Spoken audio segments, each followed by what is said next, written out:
Hey everyone, welcome to My Wife the Dietitian, a weekly podcast about lifestyle and healthy eating. I'm Rob, and together with my wife Sandra, we invite you to join us on this informative yet entertaining journey through the complex world of healthy eating. We'll cover everything but the kitchen sink. Each week we'll discuss topics ranging from how to protect yourself from developing cancer, spicy foods to rev up the libido, to caring for your palliative grandfather with Alzheimer's. We'll also delve into more complex issues like, what the heck is oat milk?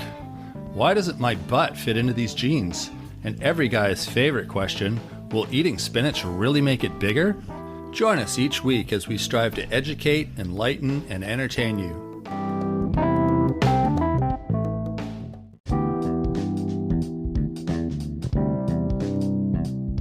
It's a heat wave in the summer. Are you feeling the burn? Heartburn, that is. Today we're discussing acid reflux, heartburn, or GERD. About 40% of North Americans, almost 1 in 2 people, have experienced acid reflux or heartburn at some point in their lives.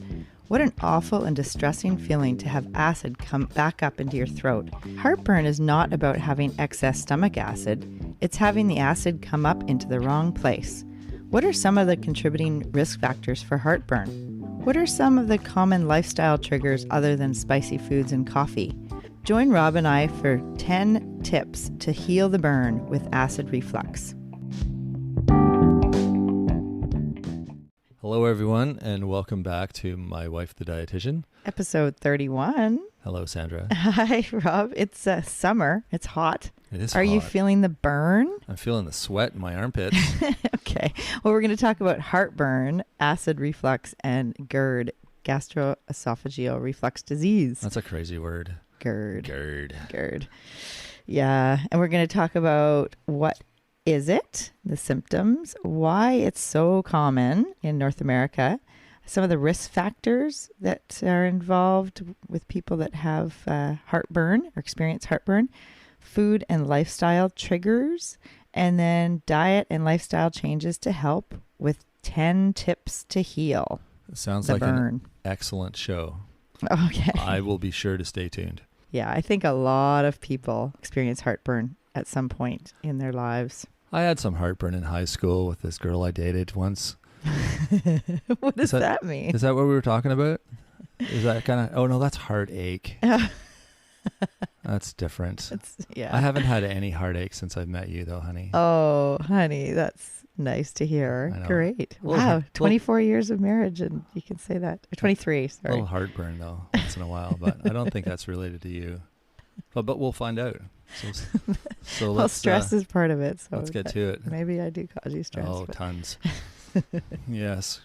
Okay. Okay, so what is it? What is it? Well, didn't you say that you've experienced it? No, that was heartache. Oh, okay. Okay.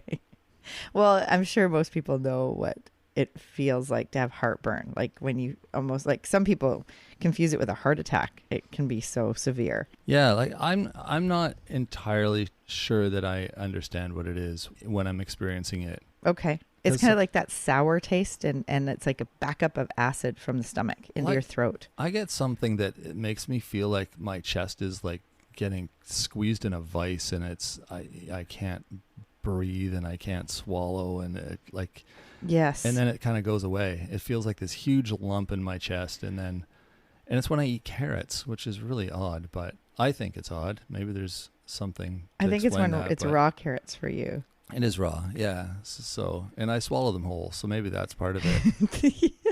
You should take some lessons from the bunny rabbits. I know, right? No, I don't really swallow them whole. I'm just being funny, but that would explain why I feel this lump in my chest, though. Well, I think it's partly the chewing, and we're going to talk about that. Remember in episode 15, we talked about chew your food well? Chew it well, yeah. Yeah, if you're swallowing big chunks of food without digesting it with your, like, the pre-digestion of the chewing in your mouth, then that could definitely impact how it goes down. Right.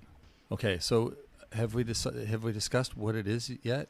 Well, it's when the valve between the stomach and the esophagus is relaxed, and so the stomach. Are you referring to the esophageal Sphincter. I thought I had it on the tip of my tongue. I wanted to sound all like I've like been in Egypt. researching. Sphinx. The Sphinx. No, that's a different. The sphincter in your esophagus. Yeah, well, there's this long tube that goes from your throat to your stomach. It's called the esophagus, and it's part of the GI tract. And between the esophagus and the stomach has acid to digest our food, and it's hydrochloric acid, and it's really acidic, like really high acidity. Mm-hmm. So that the stomach lining has different cells than the esophagus, and so that stomach acid should not really come up to the esophagus. And when it does, and it burns that tender tissue, then we experience heartburn. That's what heartburn is, and or acid reflux is another a term, or the gastroesophageal reflux disease, and that's when you have it chronically, and maybe you're having medication to treat it. And that's GERD. GERD. Yeah. Yeah, and it's very, very common. Like 40% of North Americans. I'm guessing it's related. Well, it's obviously related to our diet, or definitely related to the diet. The diet triggers it.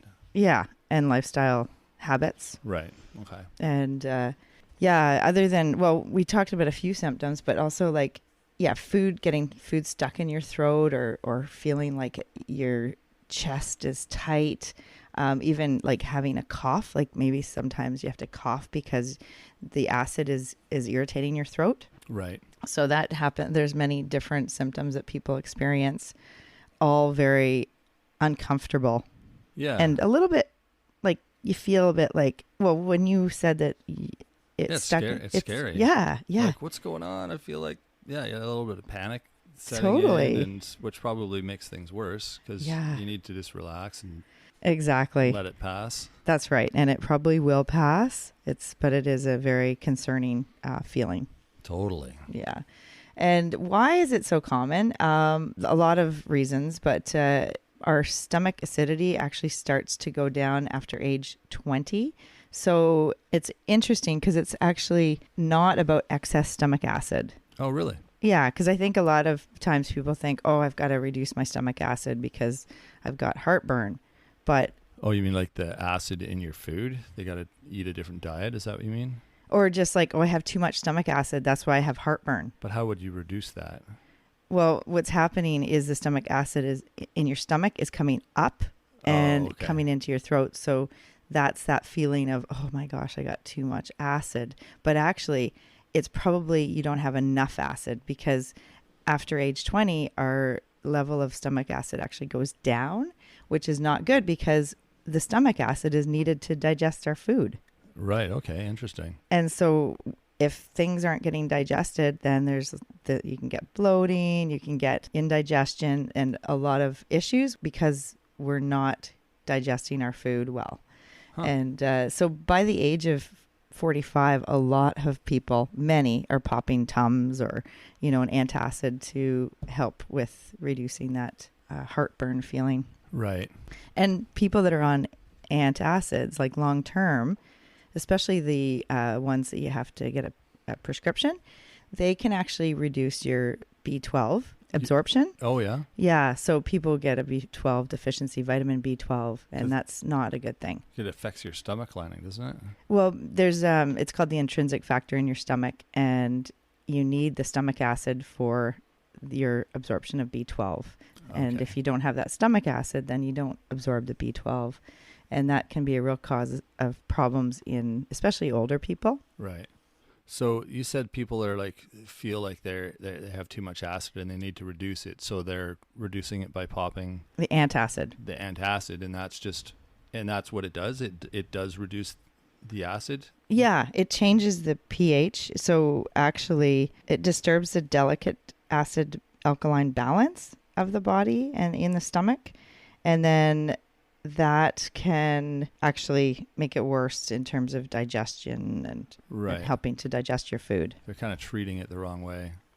Well, I mean, it helps temporarily. It's like a Band-Aid effect, but it's important to kind of figure out the root causes of the heartburn. Like, why are you having this acid reflux? Right. And not just taking a Tums or taking 8 Tums a day just because you're having heartburn and acid reflux.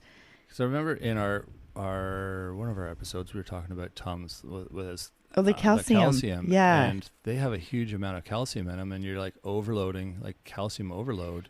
That's If you're true. popping Tums, but they don't really say that on the label. That they kind of treat them like they're just like these little, like people eat them like candies almost. Yeah, for sure. Like episode 18 was calcium cracking the bone density code, and we talked a little bit about Tums in that one. Okay. And yeah, I mean, some people do use them as a calcium supplement, but you don't want to take Tums like too many chronically. You should see your healthcare practitioner and figure out what's going on, and maybe you need a stronger treatment, something different. But definitely try some of the diet and lifestyle changes that we're going to talk about in a little bit. Perfect. Yes. Okay. Yeah. So some of the risk factors for heartburn or acid reflux are being overweight. So having too much body fat can affect the heartburn triggers. Smoking actually can relax the esophageal sphincter, and that can cause problems for people. If you're a smoker, you might have more heartburn. Also overeating. So just the portion size and eating too much at a meal, like then there's this pressure. Your stomach is the volume of your stomach. You think of eating and your stomach's increasing the volume, and it's pushing up on the diaphragm, and that diaphragm is pushing up on where the where your throat is. Right. That kind of makes sense. And that actually leads to the other one for pregnancy. A lot of women in their third trimester, they have that issue, the heartburn, because the pregnancy hormones relax the esophageal sphincter, and also the diaphragm, the baby is pushing up, like all the, you think the belly, the placenta and the baby and all that, it's pushing up on the diaphragm, which then causes heartburn and acid reflux. So that's really, really awful feeling for many women. No doubt. Yeah. Late night eating. Oh, wow. That's a huge one. That's because you're eating and you're probably not eating salads or broccoli or, cruciferous vegetables at late night. And then you eat and then you go to sleep and you lie down. So you lie down horizontal. Yeah. And then what happens? The stomach contents can come up, and that's can make it worse too. Yeah.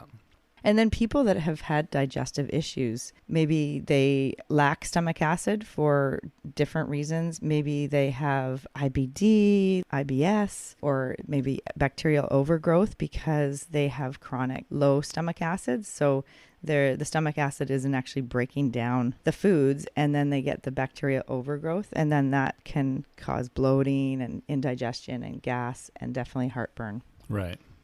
Oh, and I didn't mention also some of the other risk factors. People that use NSAIDs or like ibuprofen or naproxen or aspirin that can lead to problems with gut health and the microbiome, and also acid reflux. Because it kind of eats away at your stomach, and you're going to get ulcers and that sort of thing. Yeah, the stomach lining. Yeah, you tell me that with ibuprofen, because I pop them once in a while if I've got sore muscles, and don't take them too often. Yeah, exactly. Yeah, that's... 'cause they do work, and you're like, oh, I'll just take one of these, I'll feel better, and then it becomes a daily habit, which you don't want to do. It's like a last resort, I'd say, if you're feeling like you can't stretch out those muscles and you need to like be able to sleep at night. Yeah, and it's a medication, so it's got a cascading effect it can affect a lot of different things. And the gut is such an important part of our immune system and our health and how we feel, like our daily, just for sure, how we're feeling, right? Yeah, it's your core. Yeah, exactly. So some of the triggers, the food and lifestyle triggers that can aggravate heartburn, what do you think? Well, I would say spicy foods. Right. Probably heavy, greasy foods. Yeah, that's a big one. Sugar, maybe? I don't know. Interesting. Like things that are going to have a reaction in your body. So I'm thinking like sugar, caffeine, spicy foods, that kind of stuff. Yeah, absolutely. Like, spicy foods. Strong flavors. Yeah, black pepper, spicy foods, citrus Yeah. foods for some people, tomato, they can all irritate the inflamed tissue in the esophagus. So if you're having chronic heartburn and the tissue is inflamed and, you're feeling the burn, those spicy foods can definitely irritate those inflamed tissues. Also, coffee, regular and decaf, can cause the esophageal muscle to relax. So caffeine is part of it, but also decaf coffee. There's chemicals in coffee that can cause the esophageal muscle to relax. Interesting. And chocolate, cocoa, peppermint, spearmint, and mint teas can lower the pressure in the lower esophagus, which can aggravate heartburn. Which is interesting because people think, oh, mint tea is soothing, but it's actually, it's a trigger to heartburn. Yeah, that is kind of opposite of what you think. But fennel. I love fennel. Fennel's actually soothing and a good herb to chew on after a meal. What do they call the little black seeds they give you in a restaurant sometimes? Fennel. Isn't there another name for it? It's like something inf. Like it's got that. Do you know what I'm saying? It's got that inf in the word. Like anyway, I'll get back to you on that. Okay. It'll be an epilogue. That's right. Okay, so those are some of the ones. Alcohol is a real trigger. It relaxes the esophageal sphincter too, and so definitely alcohol can impact heartburn in a big way. And you nailed it. The deep fried, greasy foods, fatty meats, those can definitely affect heartburn. Yeah, that kind of makes sense. Does it? Well, spicy food for sure. I mean, you're going to have a reaction to sticking something fiery in your body, I would think. Yeah. That's where it's going, is through that whole gut system. So, I mean, yeah, for some people, it's going to set off some alarms. Yeah, yeah. Think. And your body needs bile salts to help digest the fattier foods. And that could actually irritate the esophagus if you have reflux also. Right. Okay. Still trying to think of that word. Okay. Well, do it after. Okay. It's going to bug me though. I know. So those are some of the food triggers, but we didn't talk about the lifestyle triggers other than the NSAIDs and those medications that can irritate the stomach. What about just like tightly fit clothing? No, I don't think that'd bother you at all. Okay. No? Bending over with wearing like tight jeans or something? I used to hate the 80s because of the tight jeans. It was so uncomfortable. Do you remember when you buy jeans and you go and sit into a bathtub of water to shrink them? Did you ever do that? No, I never went that far. Oh, okay. I think girls' jeans were a lot tighter than guys' jeans. Yes.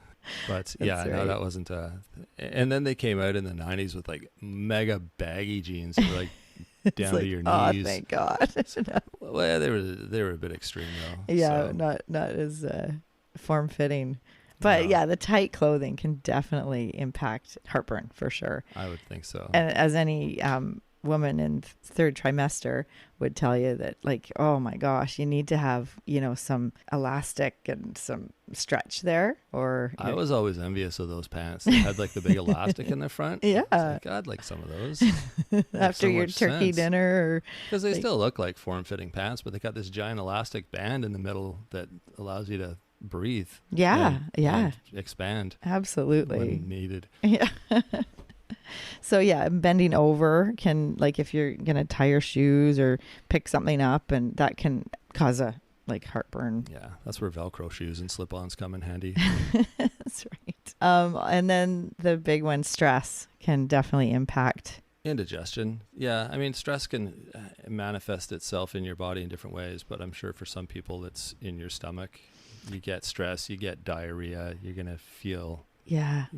You're uncomfortable, Yeah. uneasy stomach, like nervousness. That's where you feel it in your stomach, right? Absolutely. You got to go and say a big speech in front of your audience of people or whoever they are, your classmates or your whoever. Do you get stressed before we do this? Before we do this? Like talk to each other on the mic? No, because I'm just joking. we have an invisible audience. I have no idea who I'm talking to. That's true. Well, We love you all. you can picture someone. I just don't know who you are. That's So funny. it's kind of interesting.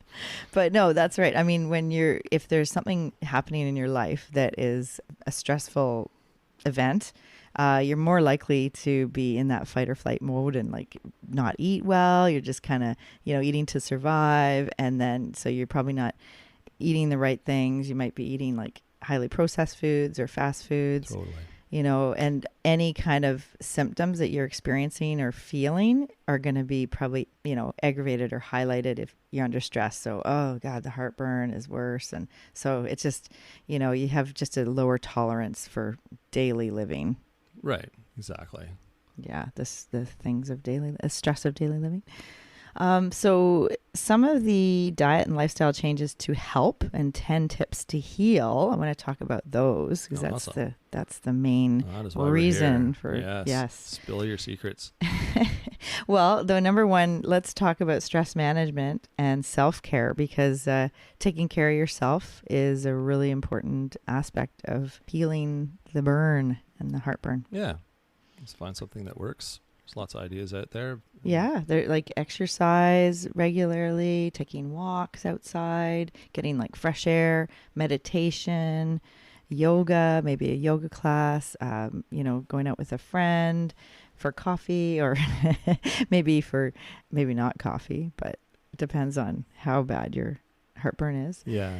Having a nice relaxing bath with candles, massage, that kind of thing. So some sort of way to self-care and incorporate that daily. The people who need it the most, like the people who are saying, oh, I don't have time for that. I'm too busy. I can't fit that in. They're the ones who need to do it the most. Mm-hmm. Because they're probably the ones with the higher risk factors to begin with, like the stress and the overworked and probably not eating well. And oh, totally. Yeah. So make it a priority. Your health is at least number one or number two priority. Absolutely. Like if you're not healthy, you're no good to anybody. So that's right. It's take like the time out, whatever it is, an hour a day or half an hour, 20 minutes, just to get a little bit of self-maintenance. Yeah. Self-love. Well, I don't want to say self-love because that just sounds wrong, but you know what I mean. Look after yourself. Self-care. Look after yourself. So the next one is chew well. Chew. Eat slowly. So looking back at episode 15 is where we talked about chewing your food well and good digestion. And it all starts in the mouth, right? When you've got to chew. Remember how we talked about the importance of chewing the food well and eating slowly, because then that helps to start the digestion process with your saliva, and that helps break down the food so that when you actually swallow, it's going to start to already be pre-digested when it gets to your stomach. Yeah. The other thing I might mention too is when you are eating, don't try to multitask.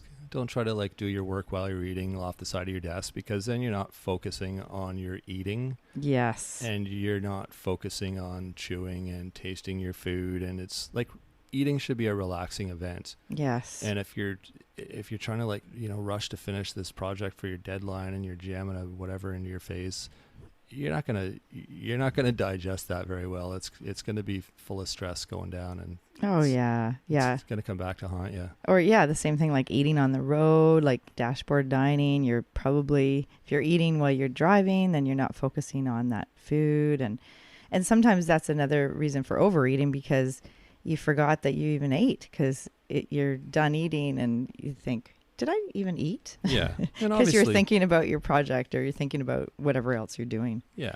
Obviously, we have to do that sometimes. We all do it. But the idea is to minimize that. Don't make that your regular routine. Mm-hmm. Yeah, absolutely. And I think I mentioned about eating after dinner. So try not to eat after dinner. That's a really good rule of thumb. Most people don't need to have anything after dinner. There's a few cases, there's definitely some people that need to have a snack before bed, but most people don't. And it's a good habit, especially if you're dealing with heartburn, to try not to eat about 3 hours before bed. Right. So that you give your body some time to digest your meal before you lie down, because that, as I mentioned, if you lay down right after eating, that's going to make the heartburn worse. Yeah, you want to just be able to sleep when you go to bed. You don't want your body to be like still digesting and working on that process instead of working on the sleeping process. Yeah, So- absolutely. The next one is reduce your portion size, because a lot of times we're just overeating, at whatever meal, especially dinner.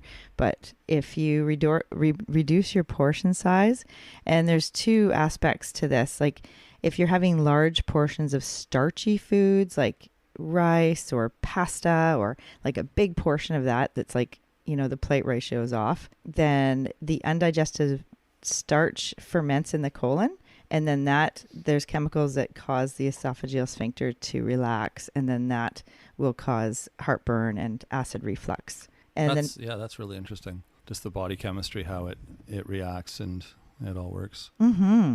Yeah. So also like, pasta, bread, cereal, rice. A good way to, a good strategy to reduce your portion size, really simple.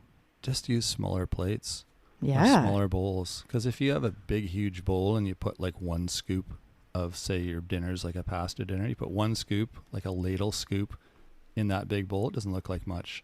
So you're like, oh, that's not enough. I better load it up, right? And you end up with like 3 or 4 scoops. Right. Whereas if you put that same one scoop in a smaller bowl, it fills the bowl. And then, hey, I got a full bowl. And that's really probably all you need in the first place. It's the optical illusion effect. Yeah. Yeah. And I know that because I suffer from that issue, and I just look at the bowl and go, that's not enough. I need more than that. So it does work having a smaller bowl. So give it a try if you need to work on your portions. And we'll definitely talk about that in a future episode, about like how to reduce your portions, like in a more systematic way.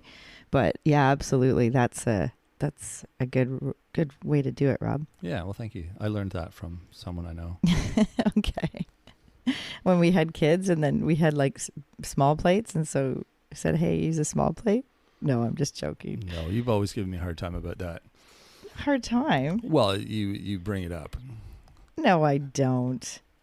Sometimes you do. No, I don't think I do. You've maybe mentioned it a couple of times. Okay, well. Yeah. Okay. Maybe when I'm immersed in a class with a group of clients, and we're talking about portion size, and that's really hot like topic on my mind, and I bring that home. And I don't think you've mentioned it specifically to me. Oh, okay. Like, okay. No, I just think you've mentioned it in general. Yeah. Sorry. I didn't mean you were picking on me or anything. Okay, good. I try not to do that. Yeah, you know better. The next thing is, so with the portion size, remember I said there was 2 aspects to that.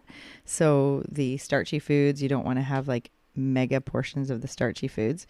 And then also on your meal, or in your meal, you'd want to reduce the fatty foods, because remember we said that was a trigger, the deep fried, greasy, the fatty meats. So think of the sausage and bacon and sauces too. Yeah, absolutely. Ice cream and chips, baked goods. So all those kind of fattier foods can be triggers for heartburn and acid reflux. So you want to reduce those to smaller amounts. Sounds good. Yeah. And then the next one, number 5, is heal the microbiome. So we need to have good gut health to have good digestion and to prevent the heartburn.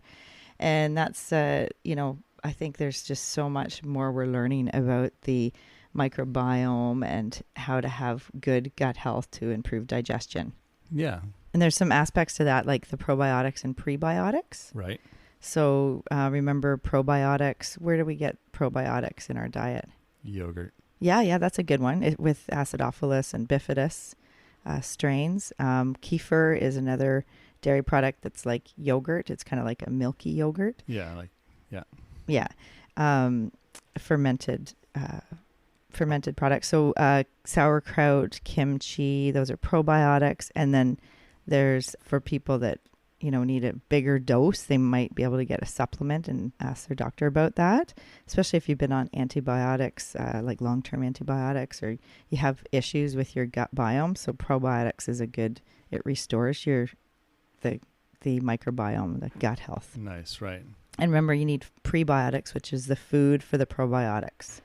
And those are in a lot of different regular foods we eat, like bananas and oats and flaxseed, barley, asparagus, seaweed actually has some prebiotics. So nice. Yeah, We've talked about those before, I think. And root vegetables. Yeah, so those would be helpful to make sure that you have good gut health and you're getting enough of the prebiotics and probiotics to help things feel better in your stomach.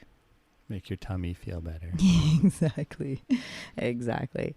So the next one's interesting because it's kind of the opposite of what you would think. It's actually adding some acid to help increase your stomach acidity. Because remember I said earlier how it's not that we have excess stomach acid happening. It's just that it's in the wrong place. It's getting pushed out of the stomach into esophagus where it's not supposed to be.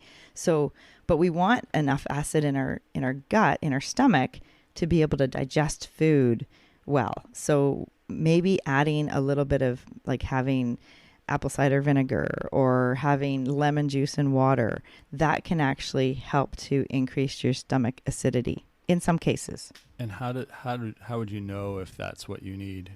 If you try it for maybe a week and if it helps, it's hard to know. Like it's hard to know for sure because are you trying other things too? Are you trying all these things? Are you taking medication? So there's a lot of factors, right, that could compound the results. But for some people, having a little bit of like lemon juice and water can help with the acidity and to help with increasing your stomach acid. So that will help with digestion. Interesting. Yeah. Yeah. You wouldn't think it is like the opposite. You would think, but yeah, exactly. And actually, number 7 is eating more alkalinic, like foods that are more on the scale of alkalinity and are more whole food, like whole foods. That's the opposite of acid. That's right. Yeah. And more like, so vegetables, like cruciferous vegetables, broccoli, kale, cauliflower, sweet potatoes are really good. Squash. Ginger and licorice and fennel are some herbs and spices that are really helpful with kind of the alkalinity to get those good foods in there. And oatmeal, barley, kidney beans, sweet potato, green peas, they all help with getting, those whole foods in. Right. And actually looking back at episode 17, it's about increasing your fiber in your diet because a lot of times people just don't have enough fiber. Remember we said like 95% of the population is not getting enough fiber in their diet? Yeah. And that can actually contribute to problems with heartburn too. So if you are lacking in fiber, that could affect the acid reflux. Yeah, there you go. Good to know. The other thing, number 8 is some people use digestive enzymes before they eat because that will help with breaking down the food. So you can just usually buy those over the counter. Some natural things that are helpful, like the ginger chews or. Well, there's Tums. I mean, there's those kind too, but. That's an antacid. Oh, I'm sorry. Yeah, that's different, Rob. Totally different. Yeah. Digestive enzyme is something that helps to break down the food. So you take it before you eat. Is that what Beano is? Yeah, exactly. Okay. That's the most common one that you can buy in the grocery store. It's harmless in terms of if you take Beano, it's not going to cause harm. It's not, and it's not a medication. It's not a drug. So that's why you buy it in like just over the counter. It's like a catalyst that creates a reaction as you're digesting your food. So an enzyme helps to break down the food particles. Right. Yeah, in their smaller constituents. You still have to chew your food though. Yeah, well, that's the best way to break it down, right? Is chew. Okay, the next one, 9, is drinking fluids between your meals. Not like you don't have to be, obsessive about this. Like for some people, they need to have a little bit of fluid as they're drinking. Like you can sip, but if you're having big amounts of fluid, try to drink it between meals because there's 2 reasons for this. The volume. So if your stomach has a certain amount of volume, right, and you're already eating, if you drink a lot of fluid, then it's going to get over like almost expanded, like too big and full. Yeah, full. And then it pushes up the diaphragm. So especially like women in the third trimester of pregnancy, they could have that, pressure up, the upward pressure that's causing the heartburn. So drinking fluids between meals helps. And it also helps to maintain the concentrated stomach acidity, so that to help break down your food when you're eating a meal. So just sips of fluid at meals, and then drink more between the meals. So instead of guzzling a whole bunch of water or whatever you drink at your meal, just sip at your meal and spread out that volume of beverage. Yeah. Yeah, I see. Yeah, Makes sense. yeah, exactly. If you're dealing with acid reflux and heartburn, then drinking your water and fluids between meals is a better idea. Yeah, makes sense. And then the last one is the obvious, avoid the triggers that we talked about. Avoid those foods that are causing discomfort, like spicy foods, black pepper or citrus foods for some people, chocolate, peppermint, coffee. Alcohol is a big one. They can be real triggers for heartburn and acid reflux. Yeah, if you have those problems, then avoid them. But yeah, it's a great list. It's really diverse. Yeah. Well, there's things that, I mean, it should give people a lot of ideas if they do suffer from these things, because there's a lot of things on there that I had no idea about. Oh, So, good. Okay, yeah. that's good to hear. You think of the obvious ones, like don't eat spicy food, and pop a Tums if you don't feel good, but everything else, I mean, some of them are obvious, to drink more fluid and whatnot, but I think there's some good ideas on there. And popping a Tums, I mean, it can get out of hand. Like you might be popping 8 Tums every day, and then that's like indicating that maybe you need to go see your doctor and, have something like other, get some more diagnostics and figure out the root causes. That's a signal. If you're doing that, maybe look into it. Yeah. It is just a Band-Aid fix, and it could cause harm if you keep doing it regularly. Oh, absolutely. Yeah. Let's just do a recap. Okay. For some top 10 tips to heal with heartburn. Okay. And so stress management, number 1. That's a big one. Yeah. Yeah. Look after yourself. Chew well, eat slowly, eat in a relaxed atmosphere. Looking at episode 15 to, review that, chewing well. Number 3 is try not to eat after dinner. Like give yourself at least 3 hours before bed from eating. Yeah. Number 4 is reducing the portion size. So of your meal, especially if it's at night you're having heartburn, then maybe your dinner meal needs to be smaller portion.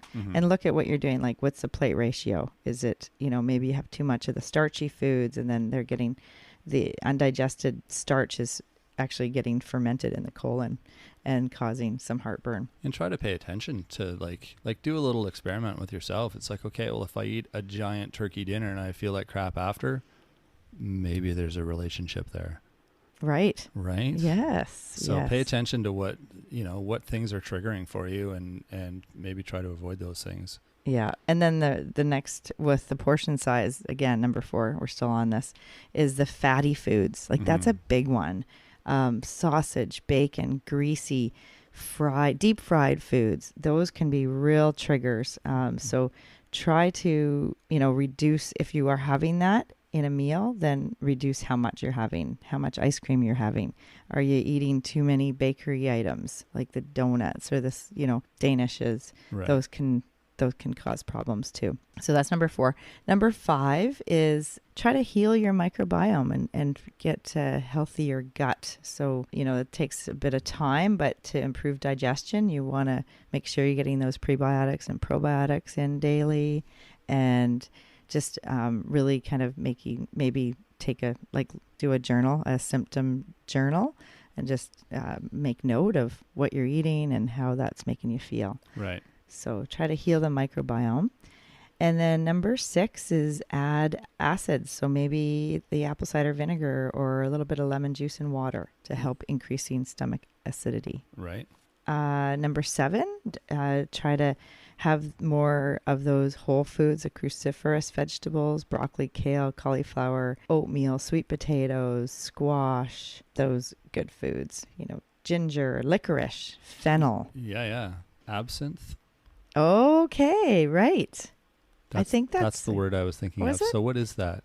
Isn't that a thing? I thought that was another word for the fennel seeds. There's a seed that's similar to that they give you in like Greek restaurants or something. Oh, I thought that was fennel. Oh, well, it's like fennel, but I think it's a different word or very similar thing. Anyway, that's the word, and we'll just carry on with our list. I'll do some more research, and we'll get back to you in the epilogue. Okay, that'd be good. Number 8, digestive enzymes before eating. So Beano is a good example of a digestive enzyme that you would eat before you eat beans or before you eat, gassy vegetables. And that might help with heartburn and acid reflux. Number 9, try to sip fluids at meals and drink most of your fluids between your meals to help with acid reflux.